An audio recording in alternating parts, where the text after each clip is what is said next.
বরিশাল নগরী যেন হঠাৎই পানির শহর হয়ে উঠেছে। গত কয়েকদিনের টানা বর্ষণে হাঁটু পানি জমে গেছে Nabagram road, Bogura road, Oxford mission road সহ বহু গুরুত্বপূর্ণ সড়ক ও গলিতে। জলমগ্ন শহরে সবচেয়ে বেশি ভুগছে সাধারণ মানুষ, স্কুলগামী শিক্ষার্থী, কর্মজীবী মানুষ, এমনকি অ্যাম্বুলেন্সও চলাচলে দেখা দিচ্ছে বাধা। বরিশাল আবহাওয়া অফিস জানিয়েছে, জুলাই মাসের শুরু থেকেই মৌসুমী বায়ুর প্রভাবে বৃষ্টি হচ্ছে। তবে সবচেয়ে বেশি বৃষ্টি হয়েছে মঙ্গলবার সকাল ৯টা থেকে বুধবার সকাল ৯টা পর্যন্ত। ২৪ ঘন্টায় মাত্র একদিনই রেকর্ড হয়েছে ১৬০ মিলিমিটার বৃষ্টিপাত। চলাফেরায় সমস্যা, তারপরে মশা বাড়তেছে, বিভিন্ন ধরনের এই সমস্যা। এই রাস্তাটা যাতে সুন্দর হয় আর এইরকম বর্ষার পানি, বন্যার পানি না জমে। আবহাওয়া বিশ্লেষকদের মতে বরিশালে বৃষ্টিপাত আরও কয়েকদিন চলবে। অন্যদিকে দুর্যোগপূর্ণ আবহাওয়ার কারণে পায়রা সমুদ্র বন্দরে ৩ নম্বর এবং বরিশাল নদী বন্দরে ১ নম্বর সতর্ক সংকেত দেখিয়ে যেতে বলা হয়েছে। যদিও এখন পর্যন্ত নৌপথে লঞ্চ চলাচলে কোনো নিষেধাজ্ঞা নেই।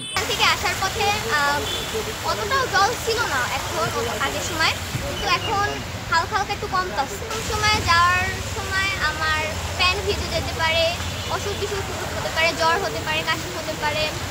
আর এরকম অবস্থায় থাকলে তো ডেঙ্গু আরও বাড়ে, পানির সংখ্যা, মশার উৎপাত বেশি থাকে।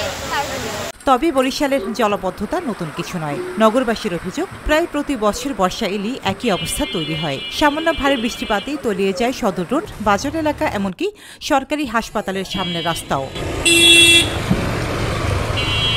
বিশেষজ্ঞদের মতে শহরের ভেতরের খালগুলোর অবৈধ দখল, ময়লার স্তূপ এবং অপরিকল্পিত ড্রেনেজ ব্যবস্থার কারণে পানি নামতে পারছে না। এতে বৃষ্টির পানিতে শহর কয়েক ঘন্টার ভেতরেই তলিয়ে যায়।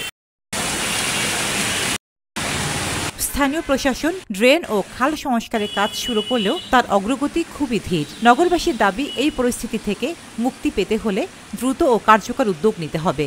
শুধু খাল খনন নয়, খাল রক্ষা ও নিয়মিত পরিচর্যাও নিশ্চিত করতে হবে। বরিশাল বাংলাদেশের একটি ঐতিহ্যবাহী শহর, কিন্তু বছরের পর বছর ধরে চলা এই জলবদ্ধতা যেন সেই ঐতিহ্যকে ম্লান করে দিচ্ছে। নাগরিকরা চান শুধু প্রতিশ্রুতি নয়, বরং বাস্তবসম্মত ও টেকসই উদ্যোগ, যেন এক পশলা বৃষ্টিতে আর তলিয়ে না যায় বরিশাল শহর, স্মৃতি আর সম্ভাবনা। রোজিনা রোজি, দেশকাল নিউজ।